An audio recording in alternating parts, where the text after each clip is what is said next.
In the southern portion of central Luzon, Philippines, where the sun seems to prolong its kiss with the horizon above a gently rolling terrain, the spell-binding gift of walking into a kaleidoscope falls upon the hands of the one who seeks. The province of Bulacan thrives quietly like an old soul, gray and wise, allowing its chosen ones to partake of its wisdom, one story at a time.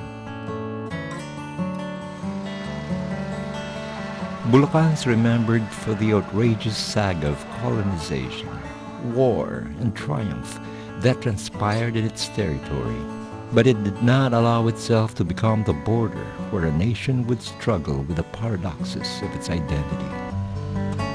New optimism and strength continue to emerge from the shadows of bloodshed, and its historical resonance further endures. It is no wonder that this icon of bravery and solidity was home to heroes,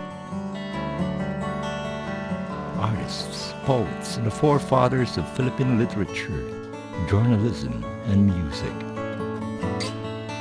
Numerous landmarks were erected to commemorate the significant events that transpired during the Spanish and American regime. In Pandi, the Inang Filipina Shrine salutes one of the first revolutionary republics in the Philippines. The Republic of Real de Cacarong de Sili of 1896 ignited the Filipino spirit to reclaim freedom from the Spaniards. The shrine also pays tribute to the 3,000 Katipuneros, or rebels, who died in the hands of Spanish soldiers in the same site.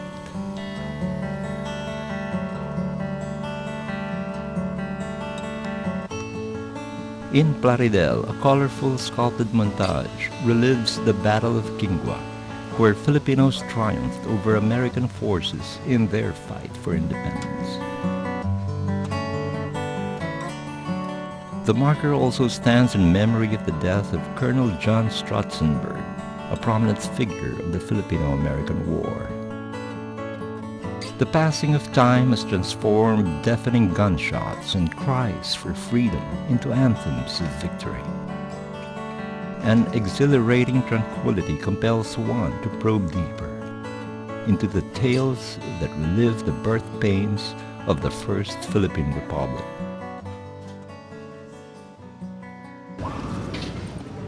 The capital city of Malolos is a riveting start-off point. The Barasoain Church in Malolos is regal in architecture.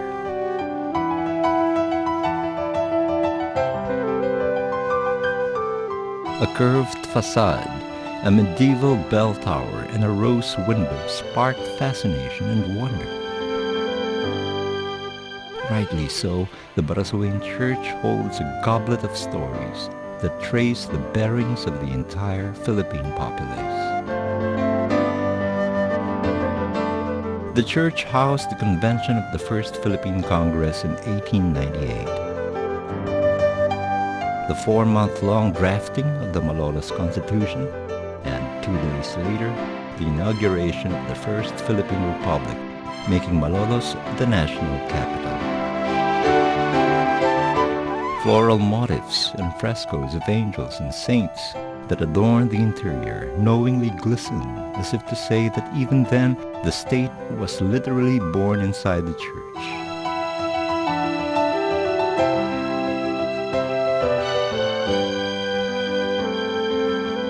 In the convent adjoining the cathedral, memorabilia from the Philippine-Spanish Revolution are sheltered in the Barasoain History Museum.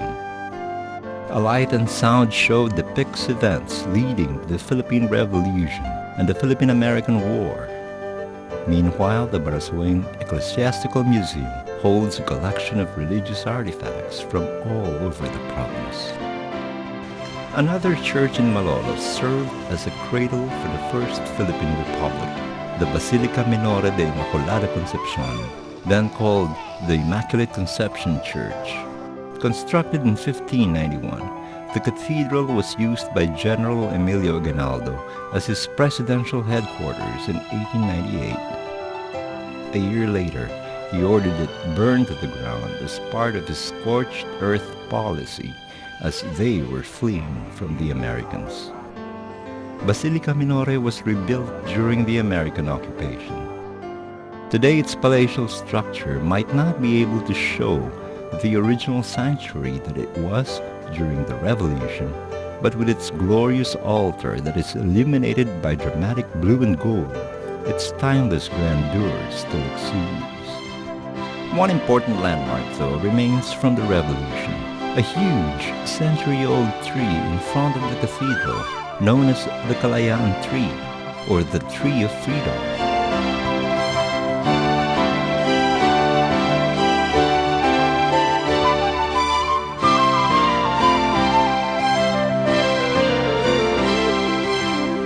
Leaves of yellow and rust dance down in a silent waltz from the Kalayaan tree to welcome the dawn of a new age that will indefinitely merge its own depth with Bulacan's splendid history that is recaptured by the Hiyas ng Bulacan Museum. Through articles, documents, and other valuable relics and mementos, the knowledge of death brings new life to those who understand its truest cause. The present Casa Real might appear to be quite contemporary in structure, but its history dates back to the early 1580s, after the Spanish conquistadors founded the town of Malolos. Built and rebuilt from bamboo and cogon to hardwood and nipa thatch to more durable mortar, bricks, and hardwood, the Casa Real has gracefully coped with the requirements of sheltering the most noble of tasks performed under its roof. The Katipunan had used Casa Real to publish a periodical during the revolt against the Spanish invaders. When General Aguinaldo moved the seat of government to Malolos, he turned Casa Real into the national printing press, where the official circular El Heraldo de la Revolucion was printed. Immediately after the liberation of Bulacan in 1945, the Casa Real housed the United States Army unit distributing relief goods to Filipinos. Today, it is a gallery that honors the contributions of the women of Malolos in propagating education among their fellow Bulacanos. Jose Rizal, the national hero, writer and propagandist, also paid tribute to these women by writing a letter entitled Sa mga kababayang dalaga sa Malolos, or To My Countrywomen, the Young Maidens of Malolos, his only work written in Tagalog. The women were affluent Chinese mestizas who were bold and patriotic. They lived in ancestral homes in Estrella and Parayancillo streets called the Kamistisuhan. One that remains intact to this day is the Bautista House in Parayancillo Street that was built in 1887. Its neoclassic touch displays the distinct architectural Spanish design of that era. The antique furnishings like the aparadores and escritorios with intricate carvings have also been preserved.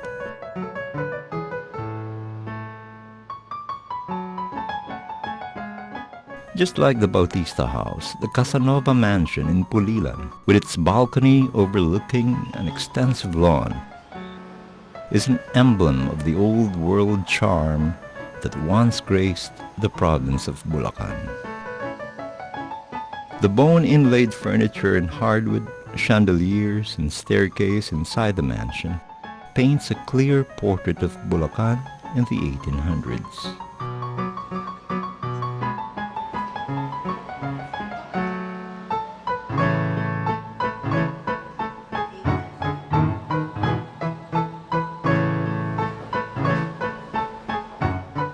The town of Bustos is known for its old stone houses, with ventanillas or open grillwork beneath windows and stone pillars extending up to the roof. The Mercado House, like the other stone houses in Bustos, was constructed to allow its residents to defend themselves from the attackers in the area. It was one of the several houses used as a fort by Katipuneros during the Revolution. Although with a touch of European influence, the Mercado House, for the most part, embodies Philippine architecture.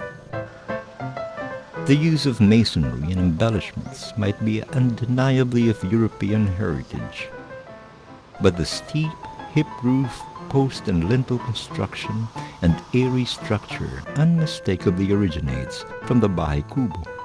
And thus, with the impeccable blending of style and design, the stone houses of Bustos are now marveled for their opulent quality. The Bulacanos have learned the secret of fusing new wisdom with the old by preserving what is worthy and unlearning what is not. With it comes the challenge of facing each day with renewed faith.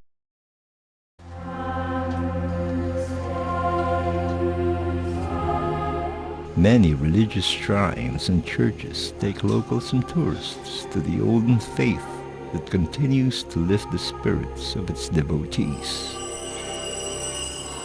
The bells of Santa Monica Church echo in the air in the town of Angat, and the old wisdom of the Roman Catholic doctrine is passed on to its new disciples.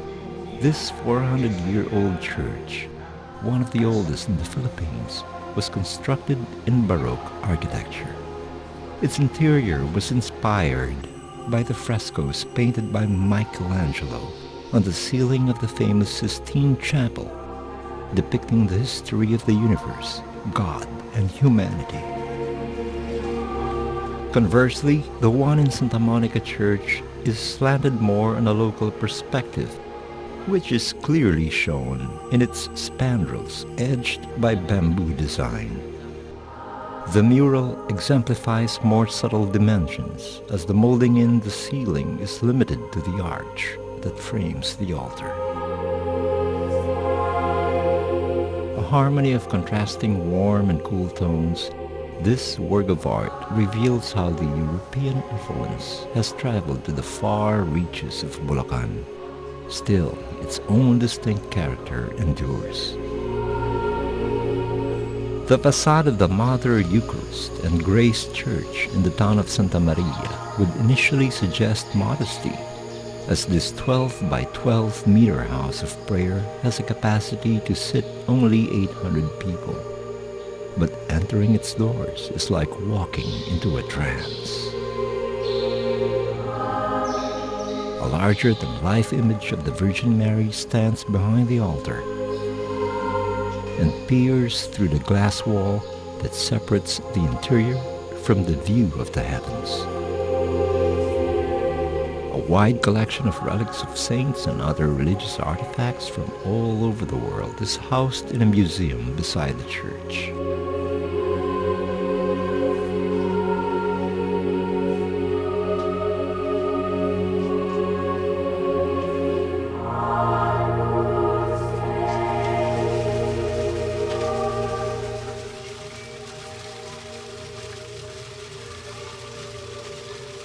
Butterflies soar high and low in fairy dances. Their frail wings of dazzling colors gently flutter even as they rest on flowers. The Pulilan Butterfly Haven is a tropical Eden where one can witness the fascinating life cycle of a butterfly from an ovum to its development as an imago. Time seems to stand still as a butterfly feeds from one's hand in the midst of blooms and a calm slosh of water.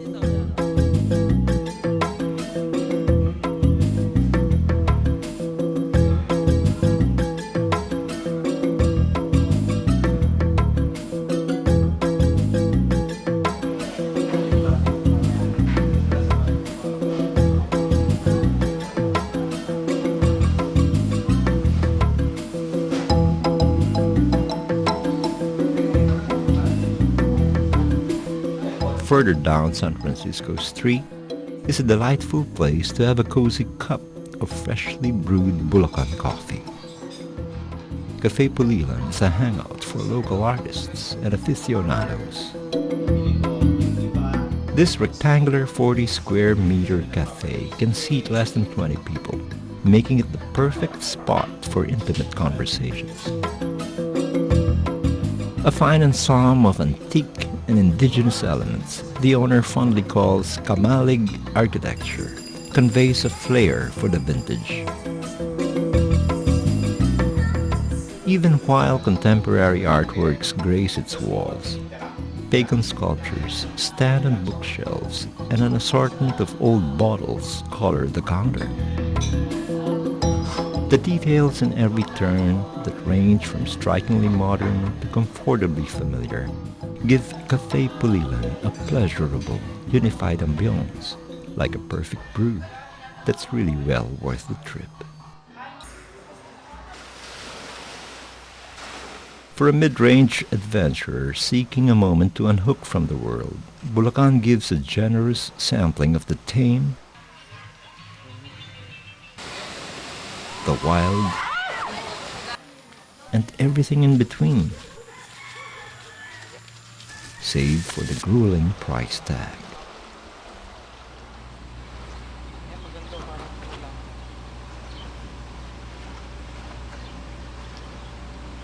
The cool waters of the Villa Concepcion wet and wild waves in Pandi are inviting. The main attraction is its wave pool that provides more inventive ways to experience water without having to deal with the insects and sand getting caught in bathing suits. Spacious rooms are available for those who wish to stay overnight. For the more daring travelers who find the artificial waves to be just an appetizer, the municipality of Doña Remedios Trinidad offers the real thing. Prepare to trek, slip and slide into an inland paradise which only a privileged few have explored. One that is definitely not going to be under a palm tree. Backlight, be ready to get wet, muddy and highly ecstatic. Named after the mother of former First Lady Imelda Marcos, Doña Remedios Trinidad, or DRT, is the largest of the 24 towns in Bulacan, occupying almost one-third of the entire province. DRT is blessed with fertile land that is ideal for planting most kinds of agricultural crops. It is said to produce high-quality Robusta coffee that has the lowest caffeine content, and the sweetest mangoes and pineapples in Luzon, attributed to the high silica content of the soil. DRT is situated in the eastern side of the province where the Sierra Madre mountain ranges form its highlands. About 80% of the area is mountainous. Its rolling and moderately steep terrain makes it ideal for ecotourism. After the trekking and spelunking 101 at Barangay Bayabas, the guides are assigned and the buddy system is implemented. Hard hats and life jackets in place, it's time to take off. Even when the sun is timid and hides behind a curtain of clouds, the 45-minute trek to Puning Cave might be a little slippery, but the view of a lush, virgin forest is unspoken poetry. Apart from the singing of the birds and the rustling of the leaves, only the sound of one's own breathing and footsteps permeate the air. The trails can be narrow and bushy in some areas, and after a few minor scratches, the mouth of Puning Cave reveals itself in all its rustic glory, with nothing but water flowing through its lips. Entering this labyrinth is like surrendering to the unknown and giving in completely to nature's itinerary. Most of the sections are dry and easily navigable, but the challenge lies in crawling and squeezing into the smaller crevices and sliding down or climbing up steeper boulders. Every entry into a new chamber is rewarded by a discovery of life. Enchanting draperies of stalactites and stalagmites and flowstones make Puning Cave a marvelous underground palace. In some chambers, a pungent odor signals the explorers to move more quietly, so as not to disturb the gentle bats that lived inside the cave. The navigable portion of this sinkhole takes about an hour and a half to traverse from end to end. At the first sight of sunlight, the magic of discovering life without the hang-ups of worldly stereotypes continue to sink in. And then, the realization that within that short period, one has indeed found life. Itong tubig na nakikita natin ngayon na pumapasok dun sa loob ng kuweba, minsan nagiging dahilan kaya hindi tayo makalabas dun sa main exit. Sa month of April at saka May, wala na yan. Bali, tuyo na siya. Kaya yung loob ng kuweba, pure na buhangin na lang siya, tsaka bato. Mas masarap pumasok kapag ganong panahon. A few minutes of trekking leads to the pristine Bayabas River, the very picture of Zen. Heading back, one may choose to walk through what is left of the trail or hop on a horse's back. The trail is steeper towards the exit, and one should be cautious of the sharp, jagged rocks along the way. The ladies of Barangay Bayabas welcome the explorers by serenading them with native songs as they glide through the water.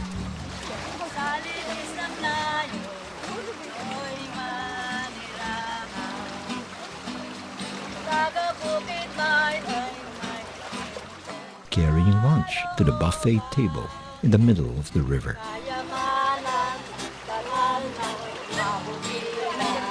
A hearty meal of rice, steamed local greens, native chicken, other dishes and fruits, coupled with the warmth of the locals, swell into a song that becomes Bayabas in that moment when time must have remained constant. Because once a traveler has heard that melody, the wonders of this little enclave will always sing inside him. Approximately 1 hour of off-road driving leads to the equally idyllic Barangay Talbak. After the darkness is completely devoured, what is left of the afternoon, the community comes alive. Evenings in Talbak are spent singing, dancing, and storytelling by the soft orange glow of a bonfire, and guests are treated like brothers. Mountaineers park their tents in a secure spot and join the locals for a night of merrymaking. At the break of day, tour guides prepare to take the guests for a hike into the Talbak Valley. Going on horseback is also an option. This trek calls for calculated steps along its upward slopes, slippery rocks, and mossy banks. Crossing the Nilubugan River is tricky, as the current is unpredictable. Then, on the other side, a row of Indian tall grass radiates a prairie-like atmosphere. Traversing this trail is an exhilarating way to commune with nature. 30 minutes later, one finds himself before the majestic Verdivia Falls. Its white waters cascade like intense emotions. There is a sense of stillness in its movement and silence in its sound that baptizes a weary soul.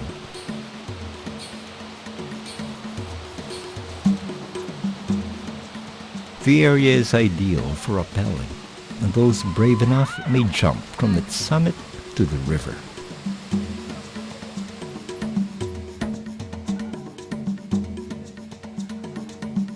A sumptuous meal again welcomes the hikers.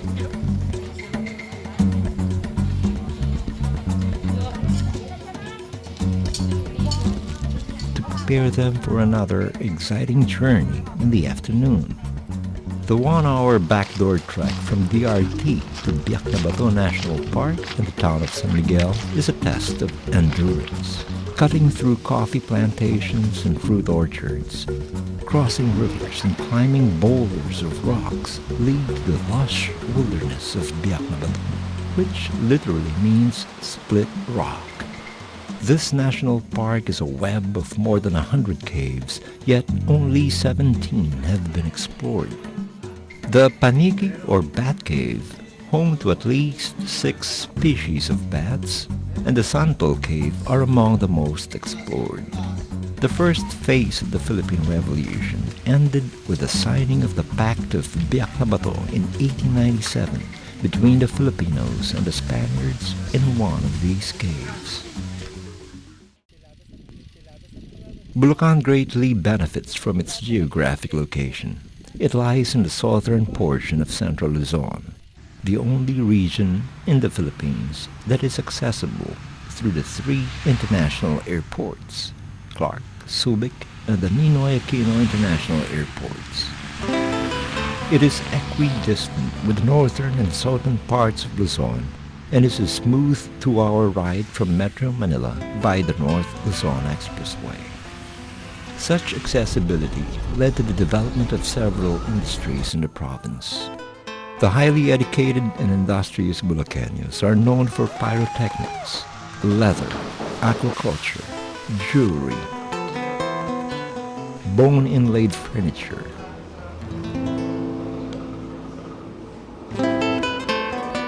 high-value crops, sweets and native delicacies, and a wide variety of high-quality native products. Bulacan continues to develop because its people live out the very essence of civilization. Heroes are commemorated by continuing the noble works they had begun. The lessons of history are strengthened while seeking new knowledge to realize the strength of their ideals. Ideals that have freed an entire nation from its oppressors.